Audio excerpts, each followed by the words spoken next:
반갑습니다, 여러분. 2017년 1월 29일, 1월의 마지막 일요일입니다. 하하하하, 벌써 1월의 마지막 일요일입니다. 시간 잘 가죠? 정말 빨리 갑니다. 예전에 어르신들이 그러셨어요. 10대 때는 시간이 10만큼 가고, 그러니까 천천히 가고, 전에 한번 말씀드렸습니다. 20대는 20만큼, 그러다 40대가 되고 50대가 60대가 되면 그때는 60만큼 간답니다. 그렇게 빨리 간대요. 물론 그렇다고 해서 10대 때는 시간이 똑딱 이러다가 60대가 되면 똑딱똑딱똑딱 이렇게 가는 건 아닐 거예요. 시간이 가는 속도는 같습니다. 그 길이도 같고. 하지만 우리가 느끼는 것이 그렇게 변하게 되는 것이겠죠. 그러니 시간이 지나가면서 나이가 들어가면서 그런 생각을 합니다. 보다 더 잘 써야 되겠다. 시간을 잘 써야 되겠다. 그런 생각. 자, 기도합시다. 하나님, 할 일 많은 세상에 살게 해주시니 고맙습니다. 우리에게 할 일 많이 주심이 기쁨이고 축복인 것을 아는데 이미 정해진 그리고 주어진 시간 속에서 우리들에게 맡겨주신 일들을 할 수 있는 지혜와 능력 또한 그리고 사랑도 주시옵소서. 아멘. 2017년 1월 29일 제가 타는 버스가 아니라 제 버스에 타는 중국 아이가 있어요. 아직 카시트에 앉아야 하는 아이이기 때문에 그 엄마가 매일같이 올라와서 카시트에 묶어놓고 내려놓고 이렇게 합니다. 아이가 버스를 타기 시작한 지 얼마 안 되었는데 이 엄마가 제게 물어보는 거예요. 넌 고향이 어디니? 그래요.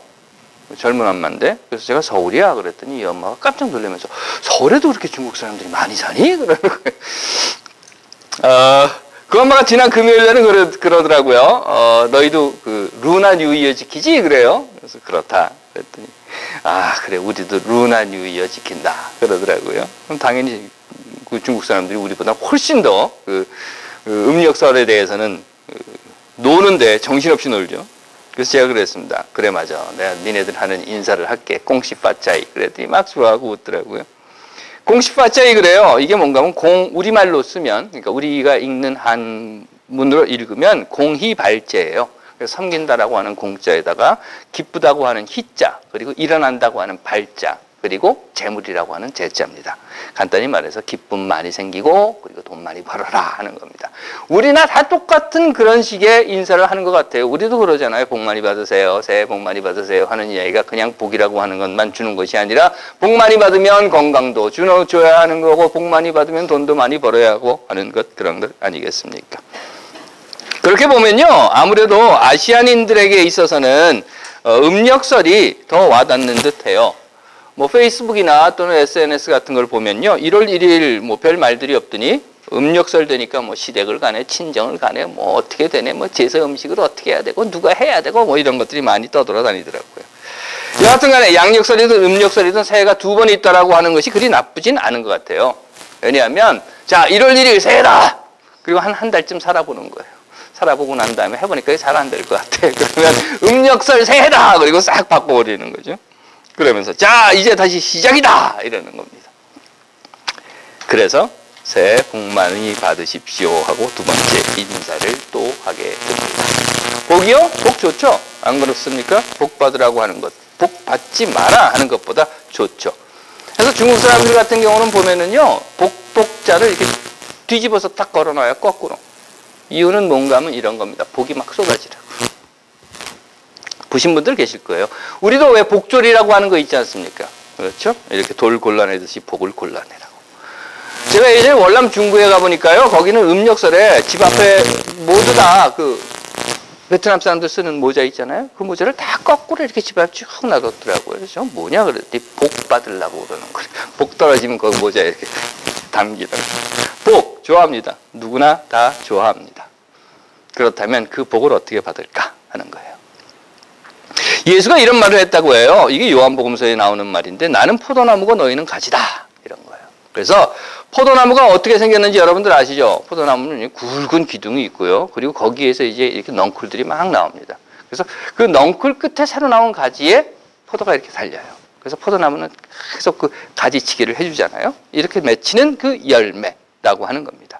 그러면서 예수는요, 가지가 포도에 붙어 있지 아니하면, 그러니까 가지가 포도가 아니라, 죄송합니다. 가지가 포도나무에 이렇게 가지가 붙어 있지 않으면 열매를 맺을 수 없다. 이렇게 얘기를 했다는 거예요.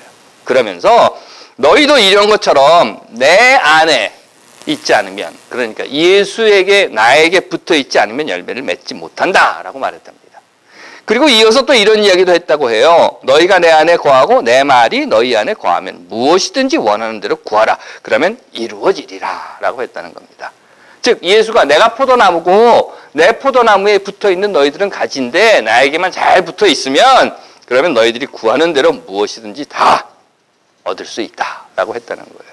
즉 내가 너희들을 잘되게 만드는, 다시 말해서 내가 너희들에게 복을 주는 근원이다. 내가 너희들의 소스다. 그러니 내게 잘 붙어 있어라. 무엇이든지 원하는 대로 다 된다. 이랬다는 겁니다. 이 이야기를 들으면 이런 말이 입에서 탁 튀어나와요. 뭔가 하면 이런 거야. 아싸! 됐다. 예수에게만 딱 붙어 있으면, 그러니까 예수 줄만 잘 잡고 있으면 뭐든지 다 된다. 대박. 이런 거죠. 여기까지는 대박인데 글쎄요, 여러분들은 어떠신지 모르겠습니다만 난 지금까지 로또가 한 번도 안 맞았어요. 그걸 보면 혹시 내가 다른 줄에 서 있는 건 아닌가, 내가 붙어 있는 나무가 예수 나무가 아닌 것은 아닌가 하는 이런 생각을 하게도 됩니다. 여러분들은 어떠십니까? 여러분들은 예수 나무에 잘 붙어 계십니까?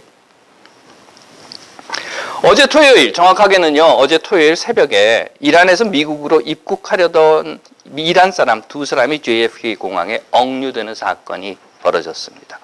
아시죠? 트럼프가 새롭게 사인을 한 그 비이민 정책, 아니 반이민 정책, 아니 정확히는 입국 금지 정책이 발효됨으로 해서 일어난 겁니다. 7개 나라라고 했어요. 이라크, 시리아, 이란, 리비아, 소말리아, 수단, 그리고 예멘. 이렇게 정해놨습니다. 물론 현재 이 문제는요, 전 미국을 혼란 속으로 빠뜨리고 있어요. 그래서 한 300여 명이 넘는 이 나라에서 입국을 하려고 하던 사람들이 지금 공항에 다 붙잡혀 있다고 합니다. 어제 그 억류 사건은요, 결국 한 1000여 명 되는 미국 시민들이 JFK 공항으로 달려가요. 그리고 변호사들이 함께 달려 들어갑니다. 해서는 시위를 했고 마침내 그 뉴욕에 있는 연방 판사가 트럼프의 정책을 일시 중지시키는 판결을 내립니다. 이거는 긴급 명령이죠. 그래서 그 긴급 명령으로 하여 억류되어 있던 이 이란 남자가 입국하게 되었습니다. 자, 그렇다고 하면 이 사건에서 세 부류의 집단이 있어요. 첫 번째 집단이 이런 사람들입니다. 입국을 금지하려는 트럼프의 집단. 또 하나의 집단은요, 입국을 하려는 그 7개국에 살고 있는 사람들이라고 하는 집단. 그리고 마지막 하나는 이겁니다. 트럼프의 정책에 반대해서 이들의 입국을 도와주려는 시민사회 집단. 그렇다면 말이죠, 이들 중에서 어떤 집단이 예수라고 하는 포도나무에 붙어 있는가 하는 것 여러분들 생각해 보셨습니까? 현재 한국 상황에서도 마찬가지라고 생각해요. 매주 촛불을 들고 광장으로 나서는, 그래서 탄핵을 진행하려고 하는, 빨리 탄핵 끝내려고 하는 집단이 있는가 하면 그에 맞서서 흔히 말하는 맞불 집회라고 하지 않습니까? 맞불 집회라는 이름으로 탄핵을 반대하는 집단들도 있습니다. 그것도 2만 원 받고 목욕하고 가면 5만 원, 아이 유모차 끌고 가면 15만 원. 야, 이거 괜찮겠다 하고 생각을 했어요. 문제는 뭔가 하면 저는 유모차에 태울 아이가 없다는 거예요. 혹시 유모차에 태울 아이가 있으면 15만 원. 제가 하루 종일 일하는 정도의 그 돈을 받더라고요. 그런가 하면 특검이나 헌재에는 나가지 않고 어디서 허접한 인터넷 방송에 나가서 온갖 거짓말과 모르쇠로 일관하면서 버티기에만 급급한 그런 집단도 있습니다.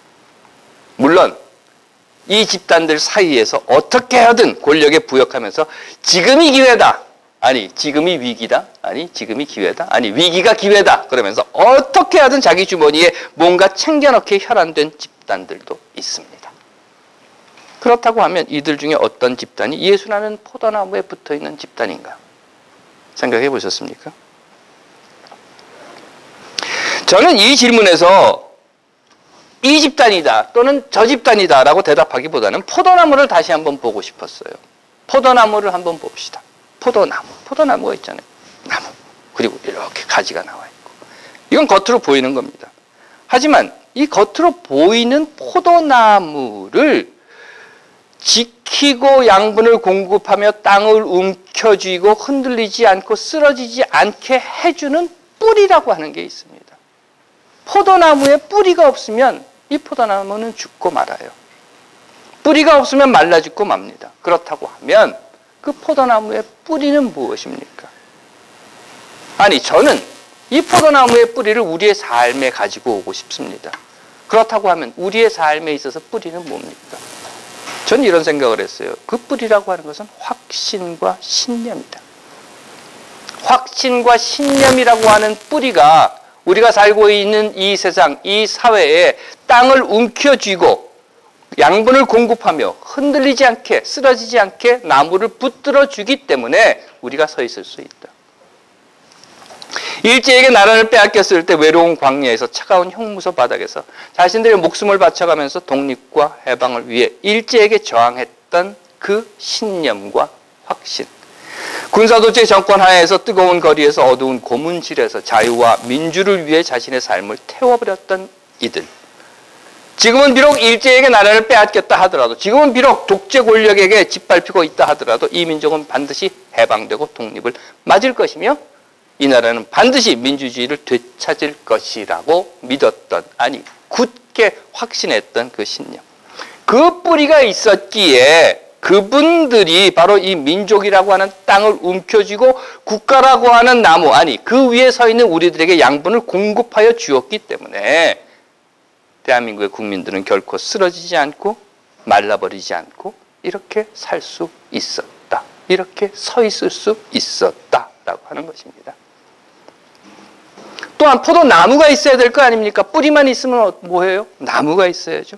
그 뿌리, 확신과 신념이라고 하는 땅을 움켜쥔 뿌리 위에 불뚝 솟아있는 나무. 순국 선녀들과 민주열사들의 피와 눈물로 움켜진 뿌리 위에 사랑이라는 고백으로 세워진 나무. 이 땅과 이 민중들을, 이 백성들을 향한 사랑이라고 하는 고백으로 세워진 나무들.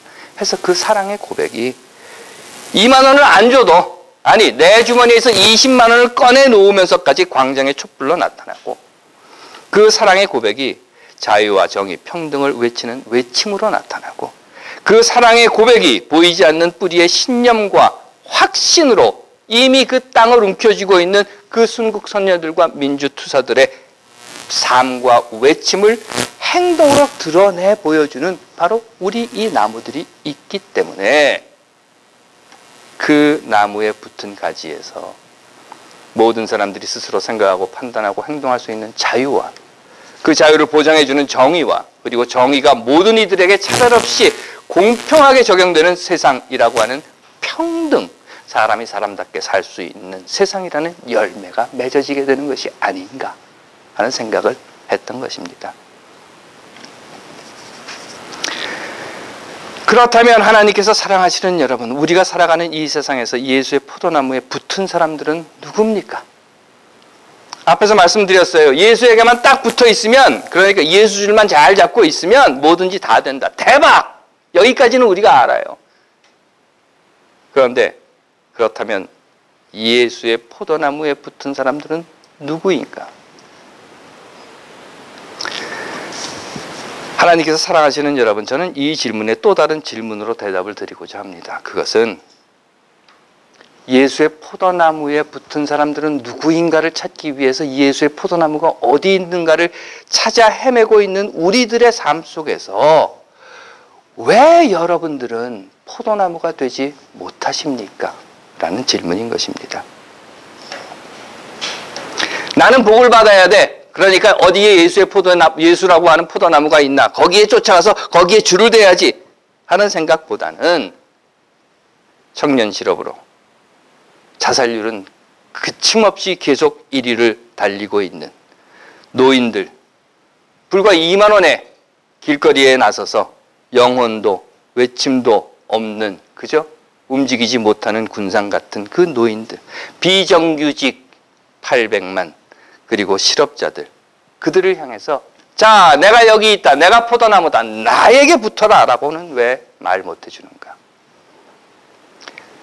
공항에서 입국 금지를 당하고 고통받고 있는 비인도적이며 반인륜적인 트럼프 정책으로 가족들도 만나지 못하고 학업도 중단해야 하고 다시 되돌려서 디포테이션 당하고 있는 그들을 향해서 내게 붙어라, 내가 포도나무다 라고 이야기해주는 그런 외침은 왜 우리 입에서 나오지 못하는가? 매주 촛불을 들고 광장으로 나서는 그들을 향해서 내게 붙어라, 내게 붙을 때 복을 주리라, 내게 붙을 때 사람이 사람답게 사는 세상을 우리가 만들리라 라는 말은 왜 우리가 못해주는가? 하나님께서 사랑하시는 여러분, 사실은 우리는 뿌리 위에 이미 서 있습니다. 우리에게는 이미 뿌리가 있습니다. 다만 우리가 아직도 어디에 포도나무가 있나 라고 하는 것을 찾아 헤매고 있다 보니까 우리도 그저 가지의 한 끝이 되고자 하는 마음, 그리고 그 안에서 달려져 있는 열매를 따먹기 원하는 마음에 더 간절해서 내가 스스로 포도나무가 된다라고 하는 생각을 하지 못하고 살았던 것은 아닌가 생각을 합니다. 하나님께서 사랑하시는 여러분, 복 받고 싶으십니까? 꽁시 파차이 새해 복 많이 받으십시오. 그걸 원하십니까? 이제는 여러분들이 새해 복 주는 사람이 될 수는 없겠습니까? 이제는 여러분들이 포도나무에 붙어있는 가지가 아니라 포도나무, 그래서 가지를 먹여 살리는 여러분들이 되실 수는 없겠습니까? 하나님께서 사랑하시는 여러분, 2017년 여러분들이 포도나무가 되시기를 간절히 빕니다. 기도하겠습니다. 하나님, 우리가 포도나무에 달린 가지가 아니라 우리로 하여금 가지가 열매를 맺을 수 있게 하는 포도나무가 될 수 있도록 용기도 지혜도 행함도 함께 주시옵소서. 아멘.